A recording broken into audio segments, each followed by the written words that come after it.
Existant depuis presque 20 ans, MyAnimeList est le principal site mondial pour enregistrer tous les animés qu'on a regardés. La base de données est très large, ça contient la quasi-totalité des animés produits depuis au moins une centaine d'années, et on a en plus la possibilité de pouvoir noter ces animés sur 10, une option qui permet donc à chaque animé d'avoir sa note moyenne, et donc au site de pouvoir établir un classement. Et c'est donc le top 100 de ce site qu'on va aujourd'hui étudier. Est-il pertinent? Est-il bon? Et surtout, est-il à mon goût? C'est ce qu'on va voir tout le long de cette vidéo. Bon, on va vite le constater ensemble, ce n'est pas vraiment la liste des 100 meilleurs animés de tous les temps. Y a plein de petites choses un petit peu méta qui font que c'est un classement qui est pété.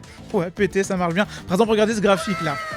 Très beau graphique, excellent. Bon, en gros, ce qui veut dire, c'est que la moitié des animés du top 100 viennent des années 2020, sont sortis les 5 dernières années. Ce qui, en fait, je veux pas avoir l'air d'être un vieux con, mais je pense pas que 50 des meilleurs animés de tous les temps soient sortis ces 5 dernières années. Il y en a des excellents, on va les voir, évidemment, il y en a qui méritent bien leur place, mais en réalité, c'est censé être un petit peu plus équilibré que ça. Donc bref, je suis Zamo, et ce que je vous propose, donc, ça va être une vidéo assez simple, un petit peu react, où on va aller du numéro 100 au numéro 1, et sur chaque animé, je vais vous dire ce que j'en pense, est-ce que sa position est bien, etc. Bref, des petites opinions diverses et variées, l'occasion surtout de parler de 100 animés différents. Alors, le top 100, vous allez voir, en fait, ça va être un petit peu différent du top de MyAnimeList. Il y a un twist, c'est-à-dire que si je prenais vraiment le top 100 MyAnimeList, on aurait beaucoup de séries qui se répètent, beaucoup de séries en double. Prenez par exemple l'Attaque des Titans, c'est un exemple assez simple. Il apparaît 6 fois dans le top 100 avec la saison 3, la saison 3 partie 2, la partie finale, la partie finale, partie finale, la partie finale, partie finale, partie finale, et évidemment la partie finale, partie finale, partie finale, le film. Donc en fait, ça aurait vite été assez répétitif. Donc en fait, ce que j'ai fait, c'est que à chaque fois qu'une série apparaissait plusieurs fois, j'ai gardé l'élément le mieux classé. Ça permet plus de variété, ça permet plus d'animés différents, et ça permet plus de fun finalement, incroyable. Bref, tout cela étant dit, ce que je vous propose, c'est qu'on s'y lance.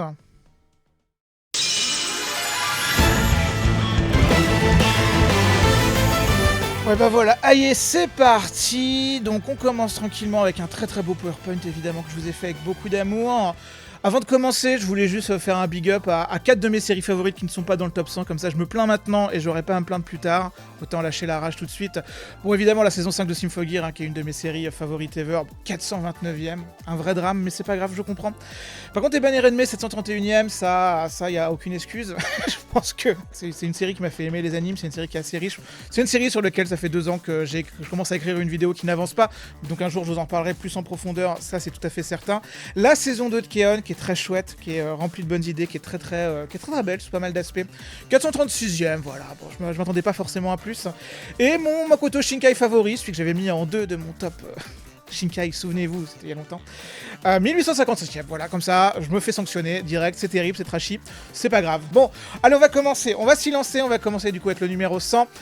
Le seul Boys Love du classement, en l'occurrence c'est un film, en l'occurrence c'est Given, le 3e film, tout ceci qui est sorti l'année dernière. Alors Given, honnêtement, c'est une franchise que je connais assez peu, parce que le Boys Love, je vais pas vous mentir, j'ai un vrai angle mort là-dessus, j'en ai vu que 2 je crois, j'ai vu Dokusei, L'étranger de la plage, mais je n'ai pas vu de série Boys Love par exemple, alors chez Given a une excellente bande originale, ça je la connais parce que j'ai déjà un peu écouté l'OST, c'est vrai qu'elle est assez cool, mais en règle générale, je connais très mal, donc un jour peut-être je m'y mettrai, donc voilà, en tout cas il est là 100ème, en tout cas c'est bien d'avoir un représentant du genre ici.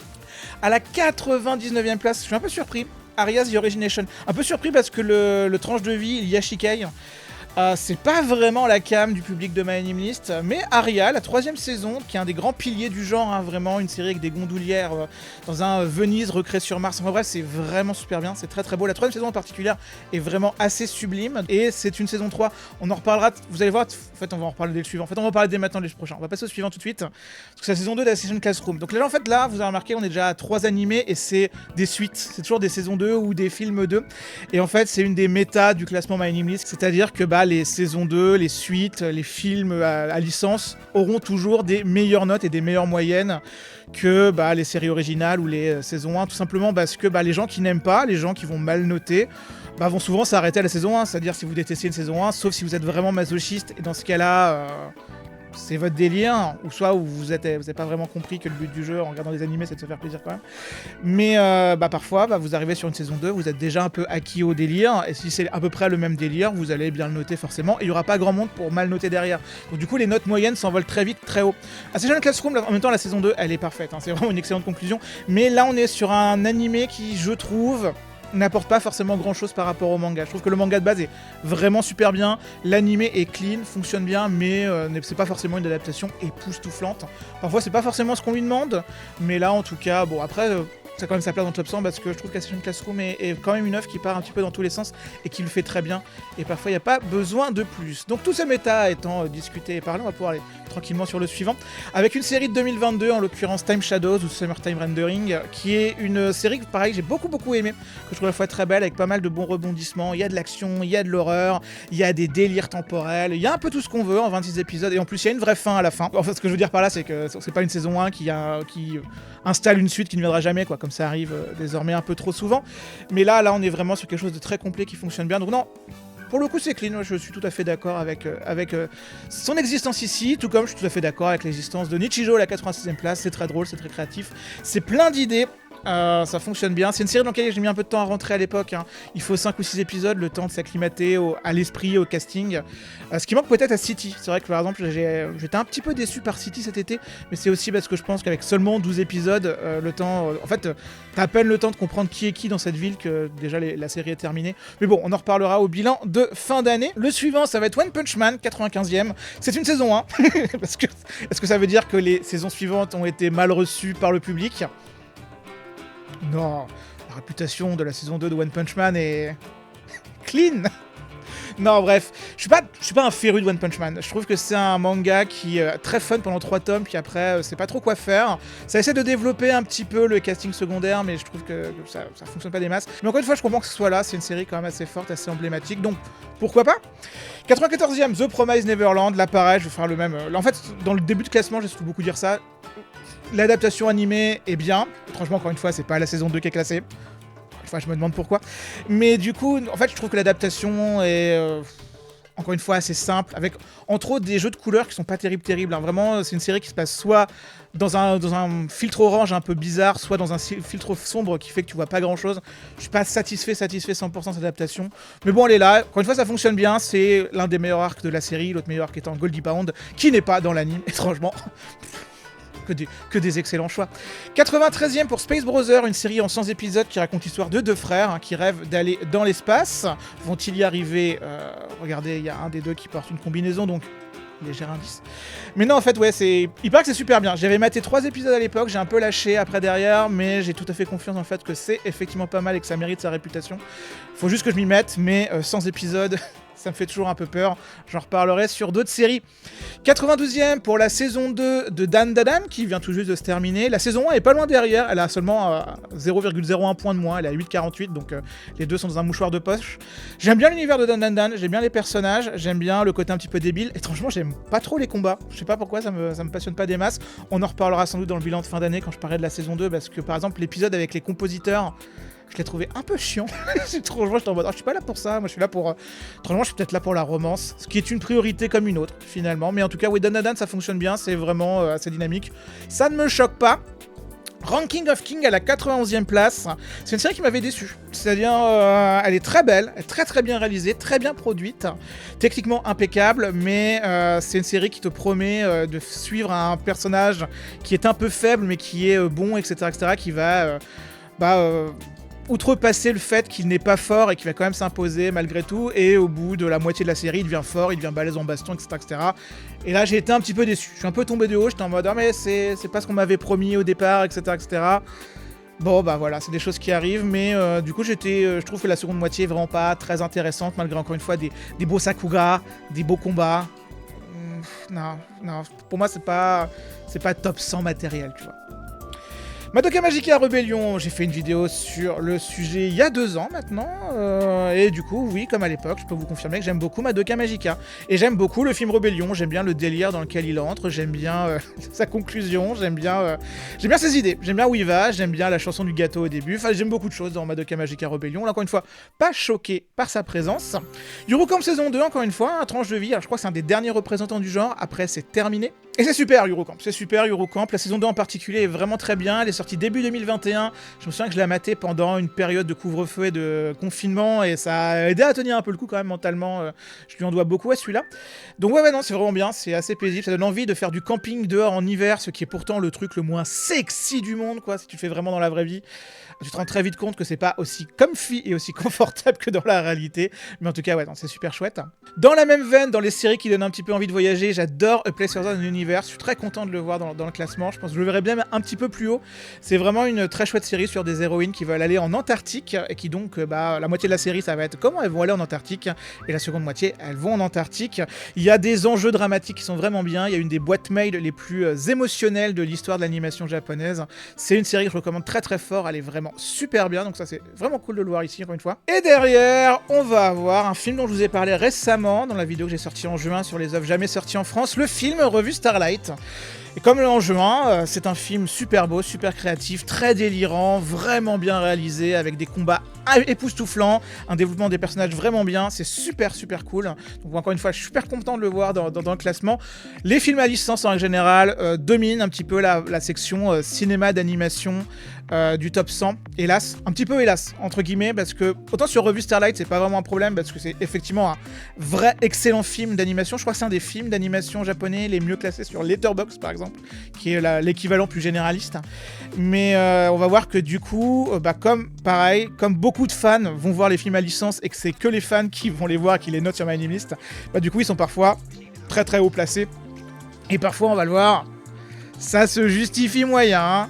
Celui-là, j'ai hésité à le mettre parce qu'il est toujours en cours de diffusion. Là, alors je vous parle, il n'y a eu que 2 épisodes. C'est la saison finale de My Hero Academia. Là, elle est à 8,50. Il y a encore une semaine, elle était à 8,45. Donc, elle était 99e, un truc comme ça. Dans 2 semaines, elle sera à une autre position. Je sais pas. En règle générale, l'anime My Hero Academia, je suis pas très client. Moi, j'étais plutôt client du manga. Je sais que la première saison m'avait énormément déçu. Je la trouvais molle du cul. Vraiment, pour être tout à fait. Ça s'est arrangé sur la saison 2. Puis après, derrière, il n'y a jamais eu la flamboyance de la saison 2. Donc, j'ai un peu arrêté très vite. Mais du coup, la final season, je sais pas ce que ça vaut vraiment. Je sais pas si c'est dans la continuité des saisons précédentes, c'est-à-dire ok-ish, ou si c'est vraiment un step-up général. Bon, en tout cas, voilà, c'est la fin de My Hero Academia, donc c'est normal aussi que ça soit classé là, mais en vrai, non, je sais pas. My Hero Academia en anime. En manga, oui, peut-être, tu vois, un top 100 manga, My Hero Academia dedans, peut-être, tu vois, éventuellement. Mais en anime, je sais pas, vraiment. Là, pareil, non.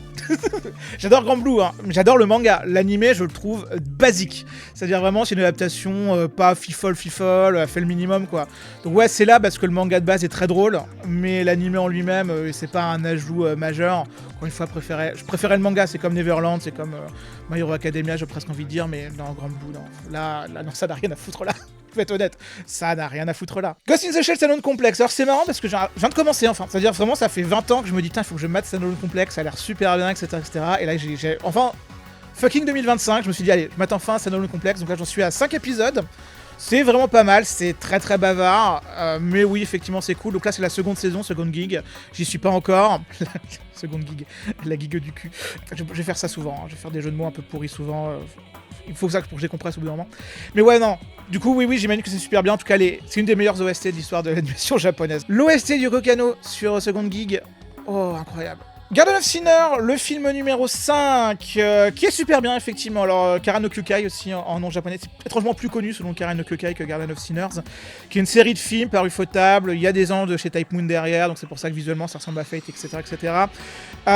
C'est compliqué à présenté, donc je vais pas forcément le faire, on n'a pas forcément le temps, mais le 5e film est extraordinaire, effectivement. C'est 2 heures autour d'un mystère qui se passe, un mystère surnaturel dans un appartement circulaire, enfin, c'est assez dingue, il y a pas mal d'idées visuelles qui sont fantastiques. Je vous recommence ça très fort. Garden of Sinner, les films peuvent être vraiment assez irréguliers en termes de qualité, il y en a qui sont vraiment pas très intéressants, mais le 5e, ouais, époustouflant, vraiment super bien.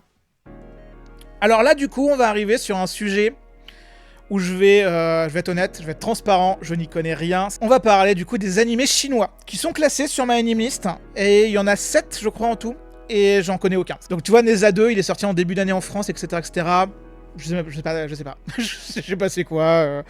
Et c'est sans doute très bien, hein. Ça sans doute aucun problème, sa note est sans doute très justifiée, mais je n'y connais rien, donc sur lui et sur les suivants, je ne vais absolument pas m'exprimer. Je m'excuse évidemment auprès des fans du genre, mais là voilà, je vais rester d'un mutisme que je vais juger de pertinent. Dr. Stone, Silence Future, encore une fois une série de cette année. Bon, Dr. Stone, j'ai jamais beaucoup accroché parce que j'aime pas vraiment le style de Boichi. En animé, c'est pareil. En fait, je trouve les persos chum.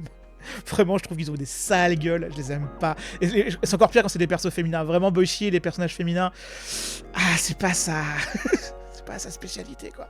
Mais bon, bref, sans doute très bien, mais c'est pas ma cam. Mais tu vois, le peu que j'ai vu des adaptations des saisons précédentes, j'ai fait adaptation plutôt. Encore une fois, à la My Hero Academia ou à la Grand Blue, quoi.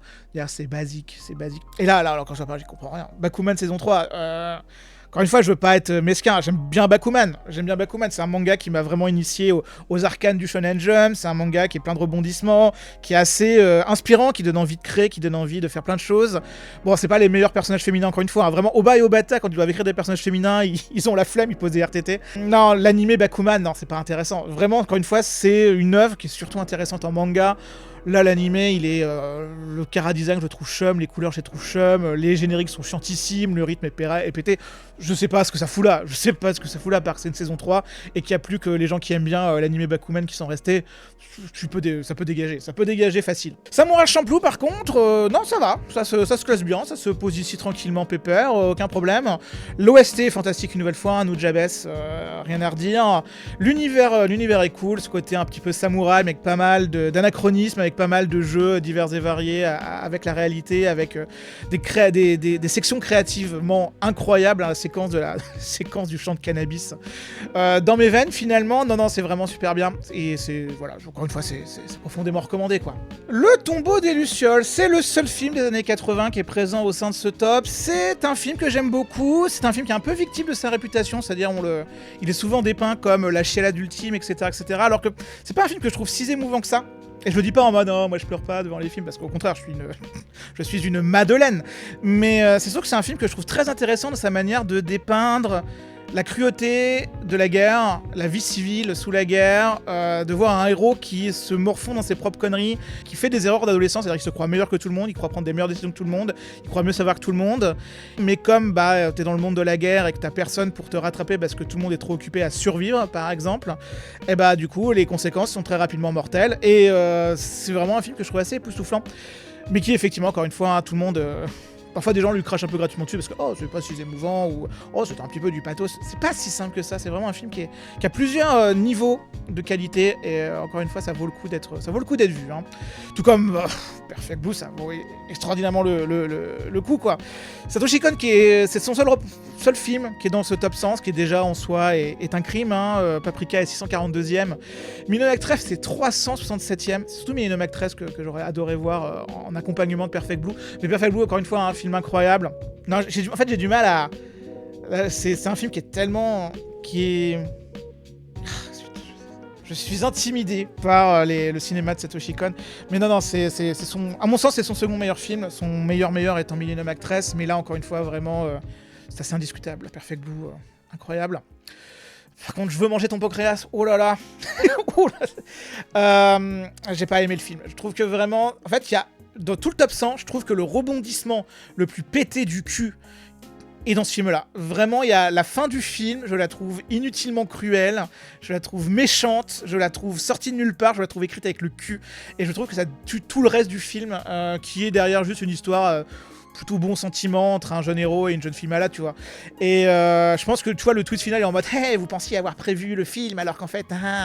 Et en fait, non, justement, mon gars, le but du jeu, c'est qu'on savait tous comment le film était censé se terminer, donc t'étais pas obligé de nous sortir ça. Putain, j'ai envie de vous le spoiler, parce que j'ai vraiment envie de rager longtemps, mais je vais pas prendre 3 minutes pour ça, non. Vraiment, pour moi, du coup, même visuellement, c'est pas un film si incroyable que ça. Pour moi, c'est un à foutre dans le top 100, hein. Vraiment, c'est pas si ouf que ça, Je vais manger ton pancréas. Hélas, parce que c'est un film sur lequel j'avais un peu misé, quand même. Tatami Galaxy. Alors, Tatami Galaxy, j'ai aucun doute sur le fait que ce soit bien. J'ai beaucoup aimé le film qui est un peu après, qui se déroule un peu dans le même univers, c'est-à-dire Night is Short, Walk on Girl. J'ai pas maté Tatami Galaxy en entier. En fait, j'ai maté en 2010, j'avais 21 ans je crois, et j'avais pas accroché immédiatement, je trouvais que ça me parlait pas. Ça me parlait pas à l'époque, je pense que ça me parlera beaucoup plus aujourd'hui, je vais être tout à fait honnête. Mais du coup, en attendant de le revoir, en tout cas, je suis là, je le regarde et je fais ouh, ok, ça me va, tu vois, je connais sa réputation, ok, pourquoi pas. Ah, Oshinoko. En fait, je suis un peu surpris parce que je pensais que ce serait la saison 2 qui serait devant, mais la saison 2 est pas loin derrière, elle a 8,54, donc la moyenne est pas très différente. Je pense que surtout ce qui porte la saison 1, ça va vraiment être l'intro. Le premier épisode, c'est vrai qu'il a quand même un certain cachet. Bon, après Oshinoko, hein, je suis biaisé. J'ai un biais, exactement. C'est vraiment une série que je trouve super bien, donc je vais pas forcément trop m'étendre. Battle for the Events, c'est chinois, je sais pas, je connais pas du tout. La 3D me convainc pas des masses, mais c'est pas grave. C'est une seule apparition de quasiment de trucs en 3D dans le top 100. Les animés en 3D, souvent, ils se prennent moins 1 point. C'est-à-dire, en fait, il y a 3 trucs sur Manimis qui font que directement tu te prends un handicap de 1 point. Si t'es intégralement en 3D, moins 1 point. Si t'as un casting majoritairement féminin, moins 1 point. Et si tu dates d'avant 2005, moins 1 point. Voilà, c'est comme ça, c'est réglé. Je pense que si tu rajoutais 1 point à toutes les choses que je viens de citer, tu vois, par exemple, ça m'étonne qu'on n'ait pas l'ère des cristaux. J'allais dire aussi Girls Band Cry, tu vois, mais Girls Band Cry, je comprends que ce soit un peu plus clivant, entre guillemets. Mais bon, voilà, quoi. Voilà. Les Enfants Loups, oui, évidemment, c'est mon film de Hosoda favori. Et je pense pas que ce sera Scarlett qui le battra. Mais ouais, non, c'est un film que je trouve vraiment incroyable. Une partition en 3 actes qui est très émouvante. Là, pour le coup, ouais, tu vois, je disais... J'ai pas chialé devant le tombeau de Luciole, mais alors les Enfants Loups, j'ai chialé à la fin de chaque acte. Hein. Vraiment, premier acte, le second acte, la scène de la neige, troisième acte, il part dans la forêt, là j'étais bien. Vraiment, c'est un film que je trouve super bien. Donc ouais, je suis content de le voir là. Je l'aurais mis plus haut, mais bon, ça après, voilà quoi. Nana, évidemment. Alors Nana, j'ai beaucoup lu la préquelle qui était publiée dans J'aime lire. Tom et Nana. Bref, donc du coup, ouais, non, alors Nana, c'est en fait, j'ai pas grand chose à en dire parce que, hélas, encore une fois, pareil, les shoujo, les shosei, je suis pas si bon que ça, c'est terrible. Et je sais que c'est un problème. En règle générale, il y en a peu dans le top 100 My Name List, c'est-à-dire des shoujo et des josei, il y en a 3 ou 4, je crois, et ça m'étonne de pas avoir certains classiques, hein, genre Uran par exemple, ou Kimi ni Todoke. J'aurais cru par exemple qu'ils seraient dedans, mais ils ne le sont pas, car, encore une fois, non. Je sais pas pourquoi. Peut-être lié à la démographie du site, je sais pas, entre autres. Mais ouais, Nana, voilà. Nana, j'ai toujours pas vu, mais un jour c'est prévu quand même. Un jour quand même, c'est pas mal. Je verrai sans doute Nana avant que le manga se termine. Rebuild of Evangelion, c'est marrant que Evangelion soit finalement aussi bas. C'est une franchise qui a quand même une certaine réputation. J'imagine que la série doit avoir pas mal ses haters, donc pour aller sur les rebuilds, il faut quand même être un petit peu dedans. Je trouve que la conclusion est incroyable. J'aime vraiment la dernière heure de Rebuild of Evangelion, tous ces au revoir généraux, je trouve ça vraiment très fort. Mais oui, Evangelion, j'aime quand même beaucoup, particulièrement la série originale, et du coup le 4ème rebuild qui est vraiment super bien. Donc non, ça me dérange pas de le voir là, hein. Aucun problème. Golden Wind. Alors, je suis plus un Diamond is Unbreakable. Je suis plus dans cette team là. Mais c'est pas loin derrière. C'est-à-dire que Diamond is Unbreakable est genre 5-6 places derrière. La 3ème série la mieux classée chez JoJo, c'est la 3ème partie de Stone Ocean, ce qui m'étonne un peu parce que j'ai toujours entendu des retours un peu mitigés sur Stone Ocean. Mais je pars du principe que quand t'es à la 3ème partie de Stone Ocean, bah du coup t'as beaucoup aimé les 2 premières, t'as pas laissé tomber en cours de route, donc forcément tu notes plus haut. Mais ouais, Golden Wind, faut que je continue d'ailleurs, parce que je dis je suis un Diamond is Unbreakable, mais c'est autre chose parce que j'ai pas continué Golden Wind. J'en suis toujours à la moitié, mais j'aime beaucoup l'univers italien, j'aime beaucoup l'univers mafia. Encore une fois, les stands sont complètement crétins et super cool. Mais il n'y a pas encore de pilier électrique avec un stand, et donc ça, pour l'instant, c'est le petit truc qui manque par rapport à Diamond. Glouton et Dragon, oui, bien sûr. Oui, moi ça me dérange pas. J'ai beaucoup aimé l'adaptation par Trigger l'an dernier. J'ai hâte de les voir adapter la suite. Donc là, pour le coup, c'est une vraie hype que j'ai pour la saison 2. Je trouve qu'ils ont donné encore plus de vie à cet univers qui est vraiment super bien, qui est riche en profondeur, mine de rien. Ça commence comme un truc un petit peu comique, un petit peu débile, mais ça devient vite assez riche. Tu sens que l'autrice aime beaucoup ses personnages et son univers et le soigne avec beaucoup de plaisir. Et ça, franchement, c'est parfois la petite étincelle qui aide à rendre un univers encore meilleur. Donc ouais, donc Blue Dragon, aucun problème. La disparition de Haruhi Suzumiya. Ça fait encore une fois pareil, ça fait 3 mois, 4 mois que je vous tease une vidéo, il faut vraiment que je termine de l'écrire. Je suis plus fan de la série. De la disparition, je me souviens l'avoir vu en 2011 dans une On était genre 20 dans un salon à mater le fansub qui venait de sortir. 20 Zarouist, vous imaginez en 2011, vous imaginez l'odeur. Mais ouais, du coup, non. En fait, le film, déjà, il est long, 2h50 quasiment. C'est un des plus longs films d'animation de l'histoire du médium japonais. Et l'intrigue, j'ai jamais trop accroché à cette intrigue-là. En fait, je trouve qu'il y a, ça manque de scènes fortes. Il y a la scène finale à base de couteau, dont je me souviens un peu, mais le reste, j'ai aucun souvenir. Alors que la série précédente, je préfère la série. Je préfère peut-être Endless Eight. Non, je vais pas aller jusque-là quand même. Je suis désolé, non. je suis désolé, mais non. Rascal Does the Dream of Dreaming Girl, c'est pas très très bien. Le rythme est vraiment pas bon. On se fait chier pendant 40 minutes. Il y a un rebondissement un peu sorti du cul. Après, ça essaye pendant 40 minutes de sauver le rebondissement, mais ça marche pas des masses. Non, je suis pas. Encore une fois, je parlais tout à l'heure de films à licence qui fonctionnent pas des masses. Celui-là, c'est un gros exemple, hein, vraiment. Et encore, je parle pas des films suivants. Hein. Sister Venturing Out et Knapsack Girl, c'est vraiment pas bon en termes de rythme non plus. Mais en général, c'est vrai que Rascal, en fait, c'est une série que je pourrais aimer si elle était justement mieux rythmée. Hein. La série d'origine, c'était une grosse frustration pour moi parce que c'était quand même pas mal de personnages cool avec des concepts assez cool, mais bazardés en 2-3 épisodes.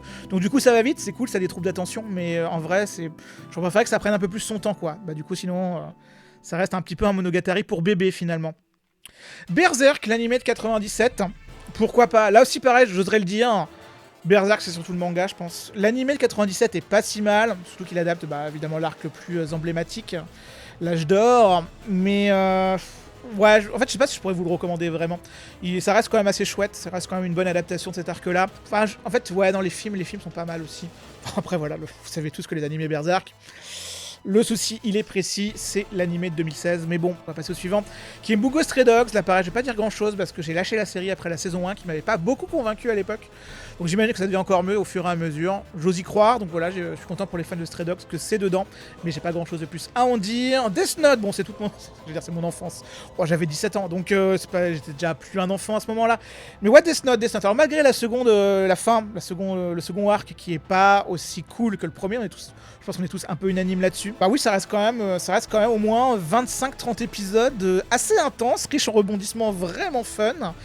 Light Yagami, c'est vraiment le genre de petit connard anti-héros qui ne vieillit pas si bien que ça, mais au final on s'en fout parce qu'on est tous un peu conscients du fait que c'est un connard.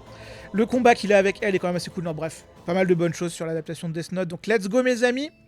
Cyberpunk Edge Runners, oui, pourquoi pas. Ça me dérange pas de le voir dans le top 100 en vrai, c'est vraiment une bonne série. Peut-être un peu trop rapide, j'aurais bien aimé 1 ou 2 épisodes de plus. Parce que c'est vrai que par exemple tous les événements de l'épisode 10, ça s'enchaîne assez vite. J'aurais bien aimé un épisode de plus pour respirer par exemple. Mais ouais, en vrai l'univers est super cool, ça donnait envie. En fait, la preuve que c'est un bon anime, c'est que ça a redonné à tout le monde l'envie de jouer à Cyberpunk alors que la réputation du jeu était vraiment dans les choux à ce moment-là. Donc bravo à Trigger pour ça. Mushoku Tensei, incroyable. Alors déjà c'est le seul isekai du top.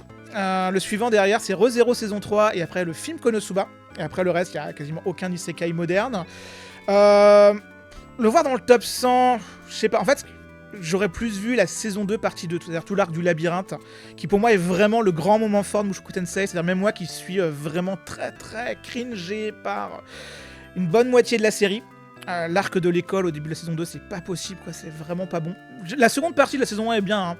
Mais elle a encore parfois quelques moments très gênants, là où la partie 2 de la saison 2, il y a quasiment rien acheté, ce qui pour Mushoku Tensei est déjà pas mal. Donc non, moi j'aurais plus mis l'arc du labyrinthe. Voilà. Finalement. Voilà. Ping Pong, incroyable. Masaki Yuasa, très présent finalement. Franchement, j'ai pas grand chose à vous dire sur Ping Pong. C'est-à-dire, c'est bien, c'est super bien. Le style visuel est vraiment unique. C'est un animé de sport très différent, très riche, qui réussit à peu près tout ce qu'il fait. Voilà, c'est très bien. J'ai pas plus de choses à vous dire. Le pack des yokai, pareil, c'est une franchise que je ne connais pas si bien que ça. Là, on est à la saison 4. La saison 7 est sortie l'an dernier dans mes souvenirs. C'est sans doute très bien, mais encore une fois, je ne connais que très peu, donc je vais pas forcément trop développer. Made in Abyss, la saison 1. Là, pareil, je suis étonné de voir que c'est la saison 1. Je pensais que le film avait une meilleure réputation que ça, mais après, moi, j'ai lâché à la moitié de la saison 1. C'est-à-dire que j'étais en mode, c'est joli, mais si je voulais voir des enfants souffrir, je rematerais Rémi sans famille. J'irais dans ma zone de confort, ou Bokurano, tu vois. Mais Made in Abyss, j'étais en mode, non. En fait, ce qui me saoule dans Made in Abyss, c'est que tu la vois souffrir et je peux pas m'empêcher de me dire, bah ouais, tout le monde te dit que l'abysse c'est ça, hein, et l'abysse c'est ça, hein. Et voilà, j'ai pas plus de choses à vous dire. Look Back, Oui, alors oui. Là, pour le coup, en termes d'adaptation, je trouve que vraiment ça sublime beaucoup le one-shot de base, je le trouvais pas... pas si bien que ça. Je le trouvais manquant de clarté, je le trouvais un petit peu trop... je sais pas comment expliquer, mais il manquait un truc. Alors là, le film, vraiment, le film, il est époustouflant. Visuellement, il est incroyable. L'animation, les couleurs, les designs, sa manière de s'emparer du sujet. Enfin, non, je trouve ça vraiment super bien. La fin, ça m'a ému. Enfin, je trouve ça vraiment, vraiment super cool. Vraiment super cool. Uma Musume, Beginning of a New Era, incroyable. Cinderella Grey est pas loin derrière. T'es pas loin derrière, donc ça, c'est cool aussi. J'en ai beaucoup parlé déjà, là aussi pareil, dans une autre vidéo il y a 2 mois. C'est un film que je trouve assez époustouflant, visuellement incroyable. Je trouve même que l'histoire est cool, les personnages sont vraiment super bien, Agnès Takion, Jungle Pocket, vraiment vraiment super. Il n'y a rien à acheter. Encore une fois, exemple de film à licence qui transcende sa licence d'origine, et là, c'est l'adapter de manière cinématographique. Donc let's go mes amis, moi ça me va. Gurren Lagann, oui, c'est très très fort Gurren Lagann, ça marche du tonnerre. Encore une fois, je me souviens vraiment des émotions que j'ai eues devant certains épisodes. Alors je m'attendais pas à chouiner devant Gurren Lagann, mais encore une fois, l'avant-dernier épisode particulièrement, je me souviens que là je me oh putain c'est trop bien quoi. Et je trouve que le second film est encore mieux, mais là on est sur un autre délire. Your Lie in April. Alors j'ai un podcast qui s'appelle Kaorin, c'est un podcast musical qui existe depuis maintenant 10 ans, et il s'appelle Kaorin en référence à Kaori de Your Lie in April. Donc je vais pas vous mentir, j'aime bien Your Lie in April. C'est du pathos, c'est de l'émotion, c'est de la musique, c'est assez simple dans ce que ça entreprend, ça raconte pas une histoire révolutionnaire, mais ça marche bien, l'adaptation est très propre. Donc oui, let's go, tout à fait. Fate Stay Night Evansville 3, Spring Song. De Fate, j'aurais plutôt mis Fate Zero. Je suis un petit fan de Fate Zero, j'aime beaucoup les dialogues alambiqués, les stratagèmes dessus. Fate Stay Night Evansville, ouais, le troisième film est vraiment super bien. En fait, le problème de la trilogie Evansville, c'est que je trouve que le premier film est vraiment pas ouf, assez pénible, pas toujours très réussi. Là où les seconds et surtout le troisième sont vraiment super bien. Mais ouais, dans tous les cas, Fate Zero, pourquoi pas. Et Fate Stay Night Evansville, ouais, pourquoi pas aussi finalement. Solo Leveling, Arise from the Shadow. J'aime toujours le Arise from the Shadow parce que ça fait vraiment très Shonibyo quoi. Je suis un petit peu mystérieux, moi, je suis dans l'ombre et tout. Je suis pas assez bien pour la lumière. Enfin, déjà le petit nom un peu émo, j'aime bien. Faut que je mette la saison 2. J'avais bien aimé la saison 1. Je trouve que c'est un divertissement un peu con. Est-ce que ça a sa place dans le top 100 ? Oui peut-être. Dans tout ce que je vais dire sur Solo Leveling, c'est pas une critique, mais je trouve que Solo Leveling, c'est un petit peu le Sword Art Online des années 2020. Et je vais pas développer, je vais vous laisser réfléchir là-dessus. Hot Taxi, oui pourquoi pas. Encore une fois c'est très différent, là on est sur un style d'animation qu'on voit assez rarement, une histoire avec des personnages anthropomorphiques dans un Tokyo de nuit, avec des mystères qui deviennent très vite un petit peu étranges, il y a des trafics de drogue, il y a des meurtres et tout, et c'est vraiment très riche, il y a des excellents rebondissements, il y a un twist final qui est vraiment chouette. Le film paraît-il est un petit peu décevant, mais en tout cas ouais, Hot Taxi a sa place dans ce top sans problème. Evans Official Blessing, je passe, c'est un anime chinois, je ne connais pas des masses, tout comme je ne connais pas des masses, Lord of the Mysteries, mis à part le fait qu'il se la pète pas mal sur son trône, bon il a le droit finalement. Le château ambulant en numéro 48, Hayao Miyazaki qui fait ici sa petite apparition. Bon, j'ai fait un top Miyazaki pareil il y a 2 ans. Le château ambulant, c'est un film que je trouve sympa, qui finalement fonctionne très très bien, qui a ses défauts qui sont assez évidents, ce qui est assez rare pour du Miyazaki. C'est pas mon Miyazaki favori, mais oui, je comprends pourquoi il est bien. Je sais que chez les Américains, il est très très aimé, parce que c'est vraiment un des premiers qu'ils ont découvert après Chihiro, quoi. C'est un petit peu... ils ont un peu le rapport au château ambulant que nous, on a avec Mononoke. Parce que nous, on a découvert Miyazaki plus tôt, parce que nous, on est cool. Et d'ailleurs, en parlant du loup... J'arrête. Princesse Mononoke, juste derrière. 47ème, et là pareil ça va être comme mon top Miyazaki, je vais devoir vous le dire, le Miyazaki que j'aime le moins avec Ponyo, j'ai jamais beaucoup accroché à Mononoke, c'est pas grave, ça reste un excellent film, y a pas de problème là-dessus, voilà. Pas de problème, je n'ai aucun problème personnel avec Mononoke, c'est uniquement du business, tout va bien. The Master of Diabolisme, ce Master of Diabolo, il fait de la grenadine fraise. Faut que j'arrête. Pas grand chose à en dire. Great Teacher Onizuka, oui, pourquoi pas. Hein. Finalement, l'adaptation est assez propre, fonctionne plutôt bien. Elle sait capter les qualités du manga initial. Encore une fois, GTO, je connais surtout via le manga. J'avais maté quelques épisodes à l'époque de son passage sur Canal+. Mais oui, Great Teacher Onizuka, faudrait vraiment que je relise parce que je sais pas à quel point ça aurait pu vieillir ou des choses comme ça. Mais en vrai, bon, c'est assez chouette GTO. Mine de rien, il y a beaucoup d'humour et pas mal de bons développements de personnages. Pas mal de choses qui fonctionnent fonctionne bien dans le jeu Théo, donc let's go, pourquoi pas. Kenshin, le chapitre de la mémoire, qui sont 4 OAV qui font suite à la série originale des années 90. Il paraît que c'est super bien fait. Moi, je connais juste l'OST par Taku Iwasaki qui est époustouflante. Donc voilà, j'ai pas grand chose de plus à vous dire dessus. Alors, Bloom en 43ème. Je suis toujours en train de mater. J'en suis au 10ème épisode. Je sais pas si c'est top 100 matériel. Je trouve ça très sympa. Les deux personnages sont très mignons. J'aime beaucoup la daronne qui est une alliée incroyable à nos personnages principaux. C'est plutôt joli, mais ça manque de piment, quoi. C'est vraiment c'est comme si tu me servais une tartine de beurre, mais du beurre doux. Alors que je suis normand. Moi, je préfère le demi-sel. Je préfère quand il y a un peu de goût, quoi. Et je trouve ça trop gentil. Je trouve ça trop gentillé. Du coup, ça me porte pas vraiment. On en reparlera dans le bilan quand j'aurai terminé, je pense. Ce qui, en fait, je suis juste un petit peu enragé parce qu'il y a des séries comme Uran, justement, ou comme Toradora, qui sont des romances que j'aime beaucoup et que j'aurais préféré voir à Bloom. Mais bon, voilà, c'est pas dramatique. D'ailleurs, j'aurais aussi préféré Bloom Into You, qui est peut-être une de mes séries de romances favorites. Même si là, je préfère aussi le manga, mais bon, on va pas trop rentrer dans les détails. 42ème, le Rakugo ou la vie. C'est super bien écrit, c'est assez riche, c'est assez original. J'ai pas accroché à la saison 1 étrangement, j'aime beaucoup l'univers du Rakugo.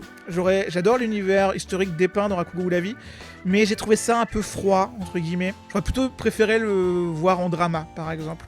Puis du coup, j'ai acheté le manga et je préfère le manga étrangement, mais j'ai aucun doute sur le fait que, là c'est très personnel, c'est quand même une série que je vous recommande très fort parce que il y en a pas d'autres comme elle, et elle fait ce qu'elle fait excellemment bien.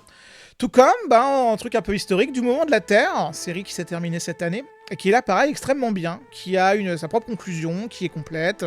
L'adaptation est très propre, très réussie, c'est vraiment super bien. C'est vraiment super bien, donc là pareil, je suis content de le voir dans le top 40. Bon, ensuite, on a la saison 3 de Sound of Euphonium. Je suis tout à fait content, parce que c'est une franchise que j'aime énormément. Si je devais surtout garder un truc de Sound of Euphonium, mon truc favori, je pense que c'est soit la saison 1, soit Lise et l'Oiseau Bleu. La saison 3, j'aime beaucoup. Je trouve que ça fait quand même une excellente conclusion. J'aime beaucoup Euphonium, parce que ça me rappelle, mais quand j'étais élève dans un club de théâtre au lycée, où en fait c'est à peu près les mêmes enjeux que dans le club de fanfare d'Euphonium, c'est-à-dire vraiment on est tous là à se prendre la tête, à savoir si on est là par passion, on est là pour faire le meilleur taf possible, donc du coup on donne son maximum, on sacrifie sa vie, on sacrifie ses tripes dans la pratique de son art, et c'est quelque chose qui me parle beaucoup, donc c'est pour ça que j'aime énormément Euphonium. Qui en plus visuellement est époustouflant. Ouais, non, c'est super bien. Donc ouais, la saison 3, ouais, très chouette. Juste derrière, en parlant de club lycéen, oui, The First Slam Dunk, excellentissime First Slam Dunk. Je pense que c'est un des meilleurs films de sport tout court que j'ai jamais vu de ma vie. Après, j'en ai pas vu tant que ça. Après, en tout cas, en film de basket, c'est un des meilleurs. Devant Air Bud et devant Space Jam, bien évidemment. The First Slam Dunk, c'est vraiment super bien. Je vous le recommande très très fort, même si vous n'avez jamais vu la série ou le manga. C'est tout à fait adapté à un public qui connaît pas l'univers. C'est un match de basket pendant 2 heures, entrecoupé de flashbacks. C'est fantastique. Visuellement, c'est incroyable. Et je disais tout à l'heure, la 3D dans ce top, il n'y en a pas tant que ça. The First Slam Dunk est en 3D. Et la 3D fonctionne du tonnerre. 38ème pour Link Click, pareil, c'est chinois. C'est peut-être un de ceux du top qui m'intéresse le plus parce qu'il a l'air d'être dans un univers un peu urbain qui me tente plus que les séries un petit peu antiques qui sont derrière, qui sont des univers qui m'intéressent pas tant que ça. Mais là, Link Click, ça a l'air sympa, le nom est rigolo. 37ème pour The Danger in My Heart, les dangers dans mon cœur, saison 2. Je connais pas du tout. Enfin, si, je connais, j'ai un peu lu le manga, etc. Mais je m'y suis pas encore mis. Je m'y mettrai bientôt. En tout cas, voilà, il est là. Oui, bien sûr. Alors, je préfère la partie 1, mais après, encore une fois, ça n'a pas beaucoup de sens parce que ça reste la même partie. Il y avait juste eu une pause de 3 mois entre les deux parties et une pause de 3 mois entre les 2 épisodes finaux. Enfin, bref. Aujourd'hui, ça ne vous concerne plus. Mais 86, c'est incroyable. 86, c'est peut-être ma série favorite des années 2020. Je réfléchis. Ouais, je pense que c'est ma série favorite des années 2020. Pour l'instant, c'est vraiment une série de guerre qui est assez forte. Il y a dans la première partie des épisodes qui sont ou qui prennent au trip, quoi. L'épisode du chien robot. Non, vraiment Super Mighty Six. Le premier épisode peut être un peu intimidant parce que ça drop beaucoup de lore, ça discute beaucoup, mais après c'est 20-21 épisodes avec une réalisation incroyable. Un jour j'ai dédié une vidéo à 86. J'ai dédié un article de blog. Si vous voulez vous le lire, bon, faut avoir vu la série, c'est mieux. Mais ouais, 86 c'est incroyable. Mushishi, j'ai un problème. J'ai jamais accroché à Mushishi, c'est vraiment terrible, je sais, la série est super bien, mais à chaque fois j'ai essayé de m'y mettre et à chaque fois je trouvais ça un peu trop déprimant pour moi, je trouvais ça un peu trop lent, et pourtant c'est le but de la série, hein. Vraiment c'est des histoires un peu mélancoliques, à chaque fois uniques à chaque épisode, C'est super bien, objectivement c'est super bien. C'est une série que je vous recommande. Moi j'ai jamais accroché, mais vraiment c'est chouette. Demon Slayer, la forteresse infinie, partie 1. Je l'ai toujours pas vu parce que 2h30, faut qu'elle ça. Quand on est un adulte qui travaille, qui fait des vidéos YouTube, c'est pas facile de trouver 2h30. Faut que j'y aille quand même, parce que j'aime beaucoup Demon Slayer. Alors après l'animé, en vrai, je vais être honnête avec vous, l'animé, je l'ai lâché autour du quartier des plaisirs. Parce que les épisodes d'1 heure, j'en pouvais plus. Surtout que je trouve que l'animé a toujours eu un souci de rythme. À part le premier film, le train de l'infini, pour moi, ça a toujours très bien fonctionné. J'adore le train de l'infini, d'ailleurs, j'aurais préféré voir le train de l'infini à la forteresse infinie. C'est là, c'est Demon Slayer. Après, Demon Slayer dans le top 100, ça me pose aucun souci. Non, je suis désolé. Je veux pas faire, je veux pas faire le hipster qui fait les animés, les shonen mainstream de nos jours, c'est pas ouf. Parce qu'au contraire, tu vois, j'aime beaucoup Demon Slayer. Mais Jujutsu Kaisen, la saison 2. Alors non, c'est vrai que la saison 2, il y a tout l'arc flashback au début, qui lui, pour le coup, est super bien. Mais alors l'arc de Shibuya, non, c'est pas possible. Vraiment, je l'ai maté, j'ai fait, oh non, c'est pas bien. Plein de bastons qui succèdent.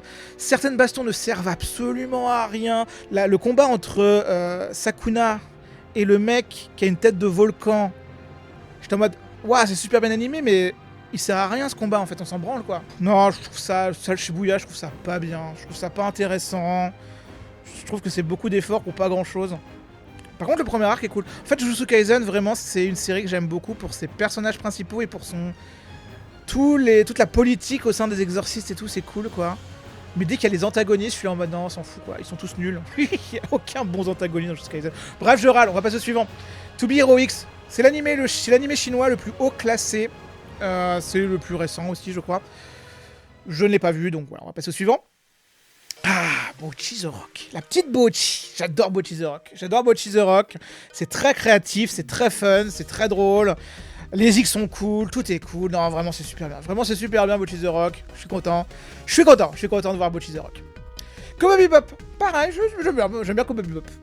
Hot take, j'aime bien Cowboy Bebop. Je sais que c'est une opinion qui n'est pas très répandue, mais je trouve que Cowboy Bebop c'est plutôt pas mal. Non, c'est chouette Cowboy Bebop. Cowboy Bebop, en plus, c'est intéressant parce que c'est une série que je me souviens avoir maté avec un rythme très diffus. En fait, je matais quasiment un épisode toutes les 2 semaines, voire un par mois. Et en fait, avec son format épisodique, ça marche du tonnerre comme rythme. Je sais pas si c'est une série qui se marathonne si bien que ça, mais c'est une série qui a une ambiance incroyable, qui a des personnages vraiment fun, qui a des idées, qui a des petites intrigues super rigolotes, et puis évidemment qui a une OST fantastique. Là aussi, encore une fois, je parlais de Ghost in the Shell tout à l'heure, là une nouvelle fois Yoko Kanno qui nous pond un truc vraiment incroyable. Donc non, c'est super chouette Cowboy Bebop. Ashitanojo saison 2. Donc là, on a la série la plus vieille du classement, 1980 mes amis. Ashitanojo, faut vraiment que je m'y mette. J'avais prévu de mater le film récapitulatif de la saison 1 il n'y a pas si longtemps, et derrière enchaîner avec la saison 2. Donc je vous dirai mon avis quand on y sera, mais j'ai aucun doute sur le fait qu'il mérite sa place. C'est vraiment un animé emblématique pour plein de bonnes raisons. Donc voilà, très chouette de voir un animé comme ça ici. Le OLG Shiro 28ème. C'est le premier film, en fait en termes de classement, à partir de là tous les autres films qu'on va citer ça va soit être des adaptations de manga, soit des suites de séries. Et là c'est le seul film, on va dire, c'est le premier film original du classement. Et du coup ça en dit long sur peut-être le problème du classement My Name List, parce que bon c'est un peu triste. Mais ouais, le Voyage de Chihiro c'est super bien. J'aurais pas vu le Voyage de Chihiro dans un cinéma quand j'avais 12 ans. J'allais dire, je serais pas si je serais là. Peut-être que si pour d'autres raisons. Mais Chihiro, non, c'est une claque. C'est pour moi, effectivement, je pense que c'est un des meilleurs films d'animation jamais fait. Ça, je suis assez positif là-dessus. IQ saison 3. Oui, pourquoi pas, bien sûr. IQ, encore une fois, je suis plus un lecteur du manga. J'ai assez peu vu l'anime, mais ce que j'ai vu de l'anime m'a vraiment convaincu. Donc je pense que plus ça va, plus c'est chouette. Donc non, c'est super bien IQ. C'est vraiment pareil, un des meilleurs animés de sport, un des meilleurs mangas de sport récents. Je trouve vraiment les matchs super cool. Je trouve les personnages vraiment rigolos, vraiment fun. Il y a tout qui fonctionne bien dans IQ. C'est vraiment une bonne recette, bien appliquée. C'est super chouette IQ. Mob Psycho 100 saison 2. Je suis pas fan de Mob Psycho. La saison 2, elle est vraiment bien, il y a des super épisodes, mais ils sont au début, je trouve. Dès que Mob Psycho, ça devient un peu sérieux, dès que ça essaye d'avoir une intrigue, je trouve que ça marche plus des masses. Dès qu'il y a plus trop Raigun, je suis plus très intéressé par Mob Psycho, c'est terrible. Mais encore une fois, visuellement, c'est époustouflant. Bon, ça là-dessus, je ne dément pas. C'est juste que j'ai jamais accroché à Mob Psycho au-delà de quelques épisodes de ci de là. Ce qui est déjà beaucoup, hein, on va pas se mentir. Hajime no Ippo, là pareil, je me dis putain, Hajime no Ippo, faudrait vraiment que je m'y mette. En fait, c'est vraiment ce paradoxe que j'ai, où j'ai pas peur de m'enchaîner beaucoup d'animes différents, et dès que j'arrive sur un animé et qu'il a plus de 50-100 épisodes, j'ai vraiment peur d'y aller. En vrai, si tu me disais, entre un super animé qui a 100 épisodes et 12 animés de 12 épisodes qui sont bon, je vais préférer 12 animés de 12 épisodes parce que ça fera plus de variété et plus de choses différentes. Là où j'ai peur de m'engager dans quelque chose de long. Et alors qu'en fait c'est complètement con comme remarque. C'est-à-dire vraiment psychologiquement c'est débile. Si c'est super bien et qu'en plus c'est long et que ça prend le temps d'être super bien, c'est super bien pendant toute la longueur, bah c'est une expérience encore plus époustouflante quoi. Donc je sais pas pourquoi je m'y mets pas. Donc voilà, je vous ai parlé de tout ça, mais dans tous les cas, Hippo, j'ai aucun doute sur le fait que ce soit vraiment super bien. Oui, hein. La saison 2 de Vinland Saga, elle est incroyable. La première, je l'aime beaucoup, la saison 2, je l'aime énormément. Je trouve que le changement radical d'ambiance, de ton par rapport à la saison 1, c'est couillu, mais ça marche vraiment super. Développement des personnages, le développement de Thorfinn en particulier, super bien. Vous n'avez pas d'ennemis, hein, comme il le dit. La conclusion est fantastique, il y a des moments très forts. Non, c'est super bien, Vinland Saga saison 2. Le péché original de ta copie, là c'est très récent, j'ai toujours pas regardé. Je me prépare un petit marathon, et là autant vous dire que c'est une soirée où il va me falloir quelques petits remontants après quoi. Mais pareil, j'ai aucun doute sur le fait que l'adaptation soit super bien. Donc je vous dirai une fois que je l'aurai vu si ça mérite sa place ou pas, mais pour l'instant ça ne me choque pas tant que ça a priori. Kingdom saison 3. Oui, je sais pas. En fait, à chaque fois je vois des images de l'anime Kingdom, je trouve ça super moche. Donc je sais pas. Là encore une fois, Kingdom de toute façon c'est un public tellement précis. Et là on est sur la 3ème saison, donc je pense que vraiment là on a quasiment que des fans hardcore qui sont là. Et les fans hardcore de Kingdom, ils peuvent être très hardcore. Hein. Je pense que si vous êtes libraire et que vous avez déjà vu quelqu'un débarquer chez vous, vous achetez 60 tomes d'un coup, vous savez à quel point ils peuvent être déter. Donc oui, sans doute à sa place ici, mais j'avoue que j'ai un peu des préjugés sur l'anime Kingdom, donc je ne sais pas. Mais après, j'ai aucun doute sur le fait que ce soit... Qu'au moins le manga, il a une intrigue incroyable. Ça, j'ai aucun doute là-dessus. Oui, alors encore une fois, c'est pas mon Shinkai favori, c'est 5 cm par seconde. Mais, encore une fois, je l'ai dit dans mon top il y a 2 ans et demi, je pense que Your Name est son meilleur film. Oui, effectivement, ça marche tellement bien, c'est tellement fluide, c'est tellement clean. Oui, j'ai aucun doute. Je ne remets pas en question la force de Your Name. Oh putain, je suis con. En fait, je viens de me rendre compte que tout à l'heure, pour Shiro, je vous disais que Shiro est le film original le plus haut placé, mais non, c'est Your Name. Voilà, je me corrige en direct. Comme ça, peut-être tout à l'heure, pendant Shiro, vous avez dit Miamo, Your Name. J'avais oublié Your Name. Mais oui, c'est le film original le mieux placé. Voilà, bon. Ce que n'est pas Violet Evergarden. Violet Evergarden n'est pas un film original, puisque c'est la suite de la série, qui elle-même adapte des light novels, mais qui adapte entre guillemets, parce que ça reste que tout animation. C'est marrant parce que j'oublie tout le temps qu'il existe ce film. J'ai bien aimé la série originale et j'ai jamais maté la suite. Pourtant, je suis un gros fan de Kyoto Animation. Mais je sais pas, Violet Evergarden, j'aime bien, mais pas au point de me dire j'ai envie de mater un film de 2h20 avec Violet Evergarden.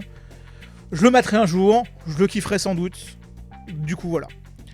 Owari Monogatari, partie 2. Je suis pas un féru de Monogatari. Je trouve que c'est un petit peu de la... Si vous voyez ce que je veux dire. C'est beaucoup de blabla.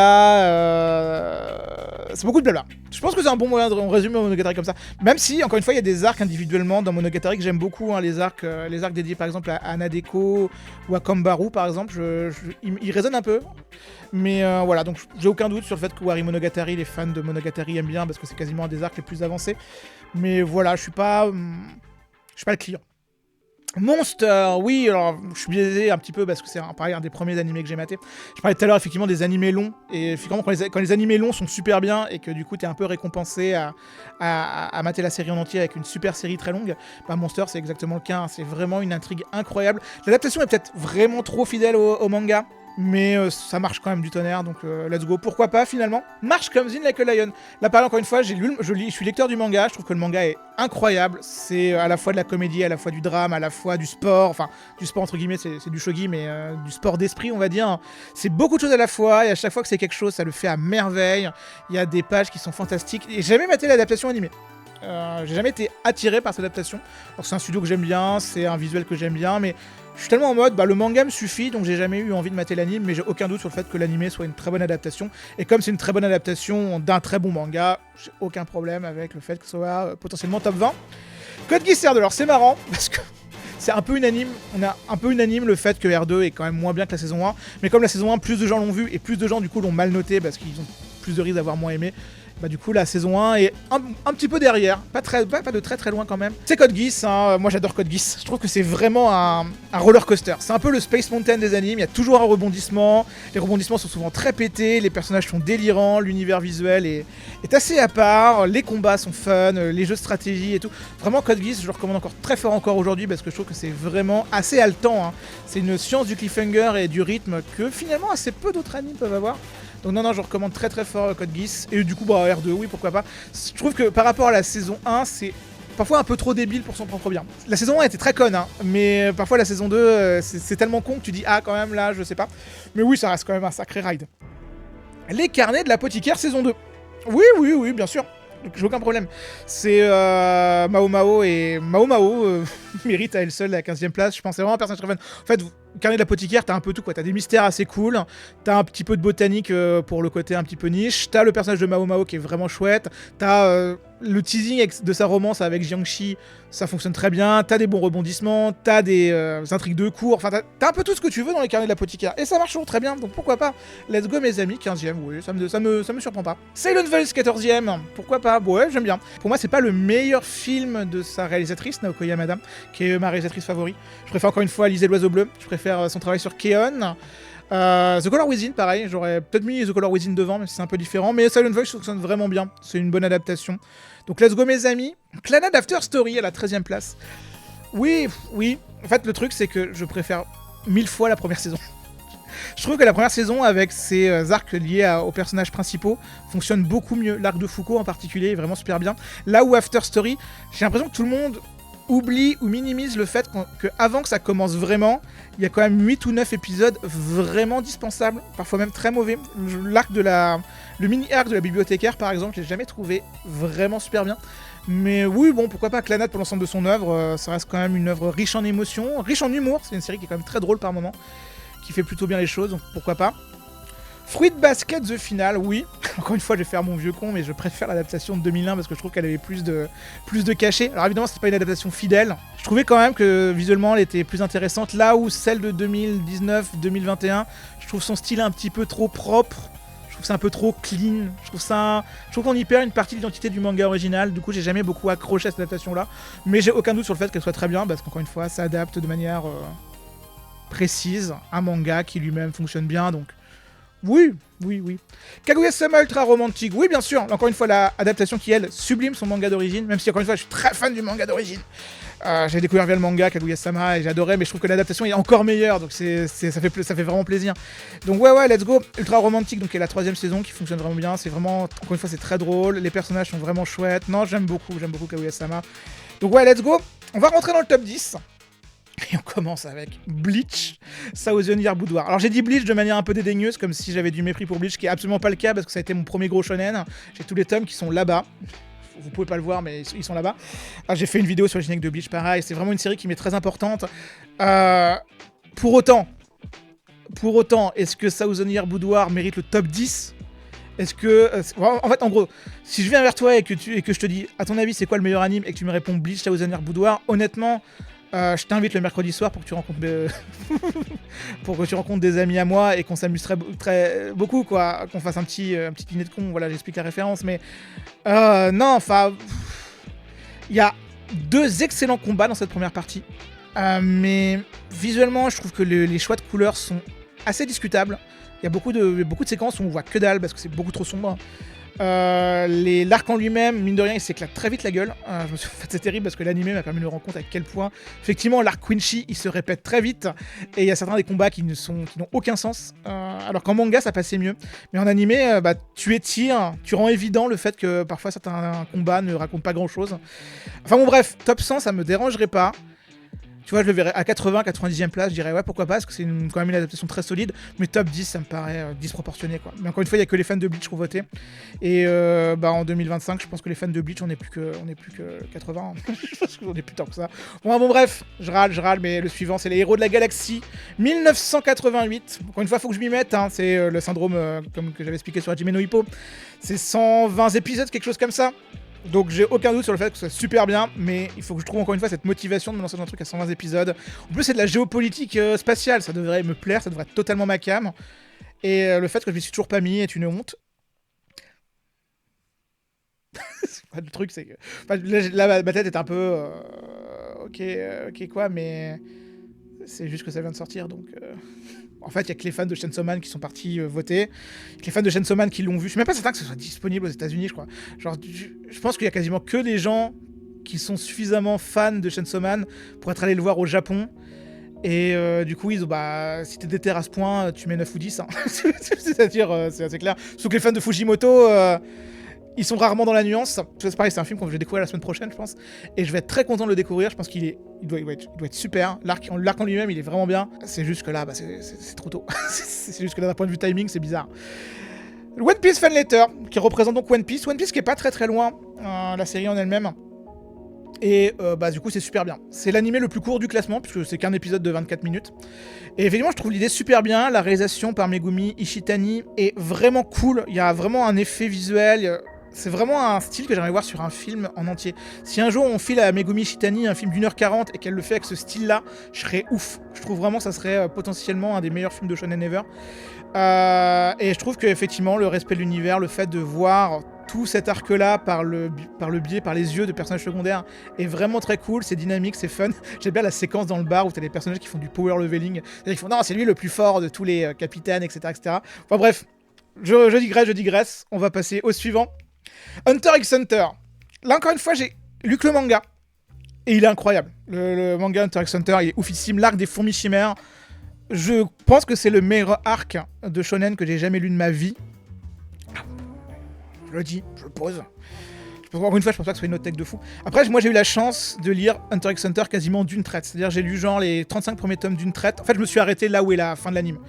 J'ai lu tout ça en 2014, donc j'ai eu cette chance de pas connaître l'arc des fourmis chimères en petits morceaux. Mais ouais, c'est incroyable. Du coup, l'adaptation animée, je l'ai pas encore maté. Encore une fois, 150 épisodes. Mais encore une fois, tout ce que j'ai pu voir, tous les extraits que j'ai pu voir, les AMV, les clips, montrent que c'est une adaptation qui est vraiment super bien, donc j'ai aucun doute sur, encore une fois, adaptation super bien, sur manga super bien, j'ai aucun problème avec le fait de le voir ici. Alors Gintama The Very Final. Donc c'est le meilleur film d'animation du classement. C'est lui, c'est le meilleur film d'animation de tous les temps. C'est lui, c'est indiscutable. Si vous devez regarder qu'un seul film d'animation japonaise de tous les temps, ça serait celui-ci d'après ma Animalist. En fait, Gintama, encore une fois, je connais peu. Je sais pas si j'ai déjà raconté sur YouTube, mais en gros, j'avais commencé à le mater en 2008 avec une type de fansub qui a arrêté au bout de 15 épisodes. Et du coup, bah, comme elle a arrêté, j'ai arrêté. J'ai pas pensé à continuer parce qu'en fait, de base, sur les 15 premiers épisodes, j'étais pas méga emballé. Et je sais que le début de Gintama est pas incroyable. Tous les fans vous diront que ça décolle à partir de 20 ou 30 épisodes. Donc du coup, vous voyez le même du mec qui a arrêté... Non, je l'ai déjà dit, je crois que j'ai déjà fait le même à ma FAQ l'an dernier. Gintama, j'avais essayé à l'époque. J'avais essayé en 2006-2007 et que je trouvais pas ça drôle. Sauf le problème, c'est que tout le monde est d'accord pour dire que Gintama, ça met 20 épisodes à devenir vraiment bien. J'ai arrêté au 15e. Je suis le même du mec qui a arrêté de piocher 3 cm avant les diamants. Donc, sinon, il y a peut-être une réalité alternative où vraiment j'aurais eu tout Gintama dans ma My Name List et... je ferais partie de ces gens qui auraient mis 10 à toutes les saisons. Bref, c'est là. L'attaque des titans. Saison 3, partie 2. Absolu cinéma. Non, en vrai, oui. L'attaque des titans, j'ai pas grand chose à reprocher à la série. Moi, je suis quelqu'un qui aime bien la fin. J'aime bien la fin de l'attaque des titans, j'aime bien les rebondissements, j'aime bien l'univers, voilà. C'est une série qui a eu un impact incroyable sur la perception que le grand public a de l'animation japonaise, sans l'attaque des titans et sur l'Art Online. Je sais pas si on aurait eu vraiment un boom de l'animation japonaise au début des années 2010. Donc non, c'est super, donc du coup, ouais. Après la saison 3, partie 2 en particulier, je sais pas si j'aurais choisi celle-là, mais en vrai, je sais pas qu'est-ce que j'aurais choisi à sa place. Donc, on est bon.